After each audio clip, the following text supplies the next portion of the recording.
Kamu ingin draw? Ini kasus ini, nggak pernah ngaji Quran itu. Di antara yang diterangkan Quran detail itu Ashabul A'raf apa? Ashabul A'raf, orang yang baiknya sama buruknya itu imbang. Itu sudah disediakan nanti di surga itu ada pagar. Kamu ingin di situ? Pagar pembatas apa?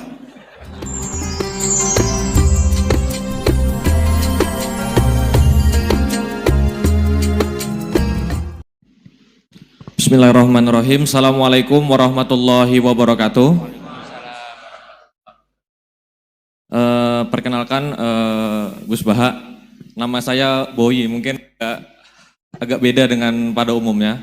Saya bukan dari kalangan santri, tapi ketika mendengar ceramah Gus Baha pada awal-awal saya kuliah itu merasa kok kayak sebelumnya kenapa tidak masuk santri aja gitu. Karena ternyata toh yang diajarkan juga banyak dasar-dasarnya atau prinsip-prinsipnya yang sama dari jalur berpikir dan lain sebagainya. Yang ingin saya tanyakan di sini adalah ketika Gus Baha menyampaikan tentang diroyah, mungkin singkat saja Gus, apakah diroyah ini alat atau ilmu universal yang bisa digunakan ketika berdialog dengan orang-orang yang mengatakan itu kan kaidah kalian gitu, itu kan kaidahmu, ada hal-hal yang memang tidak bisa dipersamakan atau tidak bisa digeneralisir. Ya mungkin seperti itu Gus. Dan juga yang terakhir, kalau boleh saya izin bersalaman boleh Gus. Kesempatan. Oke, Assalamualaikum warahmatullahi wabarakatuh.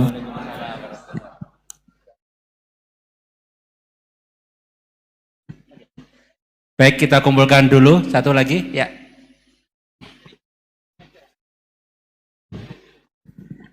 Cek.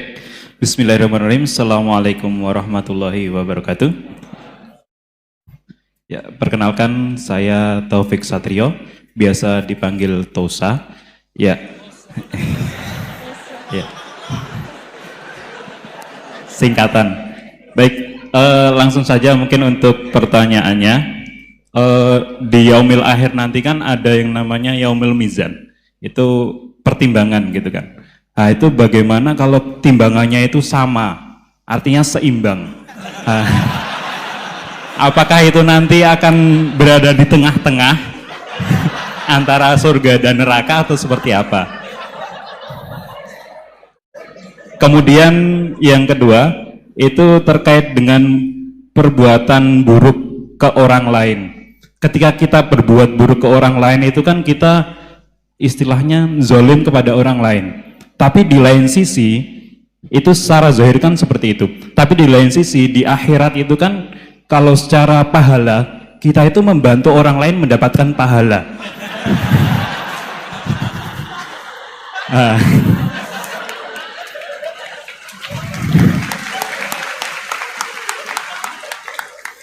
Jadi seperti apa Gus?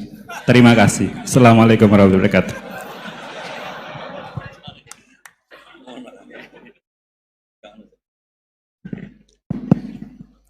Bismillahirrahmanirrahim. Sebelum saya jawab, saya senang kalian semua senang dengan sesuatu yang taat itu. Banyak orang untuk senang nunggu maksiat dulu. Mungkin melihat perempuan yang tidak mahram, melihat sesuatu yang maksiat. Jadi ini spesial. Majelis ilmu tapi apa? Senang. Ini sesuai rencana Tuhan lah. Seorang itu senang dengan taat, senang dengan ilmu. Ini luar biasa, no? Luar biasa. Tadi pertanyaannya kalau diroya. Jadi Islam itu agama untuk logika objektif. Jadi diroya itu ya global, universal. Misalnya saya beri contoh Tuhan yang satu.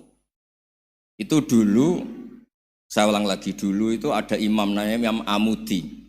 Itu pengajar matematika Mas Boy, pengajar matematika. Itu kan nggak lazim, tapi kiai kok pengajar apa? Singkat cerita, ini cerita keramat. Kalau kalian nggak paham ya keramat sendiri. Jangan nggak paham menentang. Singkat cerita, di antara keramat beliau itu Allah itu nyuruh para malaikat disuruh ngaji matematika sama dia. Ngaji tauhid, tapi disebut sama Allah ngaji matematika. Ternyata apa? Cara ngajarkan gini. Misalnya ngajarkan diterang gini. Titik. Angka 2, 3 sampai 1 miliar 1 triliun. Nisbatusnaini ila ma la nihayatalah. Itu nisbatul fard asli. Angka itu entah 2, entah 3, entah 1 miliar, semuanya dibanding angka 1 itu namanya cabang. Tetap yang al-aslu itu angka 1. Itu otak siapapun, itu akan ikrar dengan logika tadi. Bukan kita Muslim. Semuanya akan tahu angka berapapun jumlahnya, tetap asal-usulnya angka 1. Terus dia gambar ya gambar apa saja, gambar masjid, apa gambar sapi atau gambar apa saja, dimulai 1 titik. Gambar ruwet maupun gak ruwet tetap saja dimulai 1 titik. Nuktotul wujud. Jika kalau zaman saya ngaji, Pak Rektor ngaji dulu diterangkan semua makna Quran ada di Fatihah, Fatihah ada di Bismillah ya, Bismillah itu ada di titiknya, titiknya bak. Nah kenapa ini hebatnya Quran? Kenapa dimulai dari 1 titik? Untuk maklumatkan semua alam raya ini dimulai dari 1 titik, yaitu wujudullah. Logika seperti itu kan orang nggak terima gimana? Gambar seruat apapun dimulai dari mana coba? 1 titik. Angka sebesar apapun dimulai angka apa? 1. Jadi diroyah itu ya universal gitu maksudnya. Ya gitu Mas Bay ya. Jadi diroyah itu universal. Ya soal ada yang belum dapat hidayat apa itu nomor 2, tapi logika yang dibangun Islam itu. Terus pertanyaan kedua apa? Draw tadi, mizan. Kamu ingin draw? Ini kasus ini, nggak pernah ngaji Quran itu. Di antara yang diterangkan Quran detail itu Ashabul A'raf apa? Ashabul A'raf, orang yang baiknya sama buruknya itu imbang. Itu sudah disediakan nanti di surga itu ada pagar. Kamu ingin di situ? Pagar pembatas, apa? Pagar pembatas. Di surga enggak, neraka enggak. Jadi kejadian surga dan neraka itu gini, tak terangin ya. Jadi kira-kira gini, kan hisab itu hanya rubu'un nahar, sekitar 2 jam, 2 jam setengah selesai. Jadi 1 dunia ini dihisab Allah, hanya Allah butuh waktu 2,5 jam. Rubu'un nahar. Kenapa gitu Pak Rektor? Karena semuanya datang ini sudah terindikasi dan itu sudah jelas. Misalnya orang yang soleh banget, wajahnya bersinar, bahkan semua tubuhnya bersinar. Yas'anuruhum baina aidihim. Yang pas-pasan, ya sinarnya pas-pasan. Sehingga nanti yang punya sinar cukup di kanan. Yang kelip-kelip agak ini, yang rawan kesaruk ini, yang gelap gulita langsung di kiri. Nah itu terus faduri babenahum bisuril lahubab. Terus Allah langsung bikin pagar. Nah yang rawan kesaruk pagarnya yang kelip-kelip tadi. Yang temangsang ini. Karena yang jelas hitam di kiri, yang jelas putih kanan. Yang abu-abu ini sama malaikat digaruk saja. Nah, terus temangsang di Araf itu. Nah, terus setelah dipagar ini dia punya kegiatan. Kalau melihat neraka bilang Rabbana srif anna adzaba jahannam. Kalau melihat surga ya Allah, ma kuntu asqa khalqik. Saya ini hamba Engkau yang tidak paling sial dan Kau Maha Rahman. Tolong saya jangan dihadapkan ke neraka lagi. Karena itu menyiksa. Wa ahraqaka.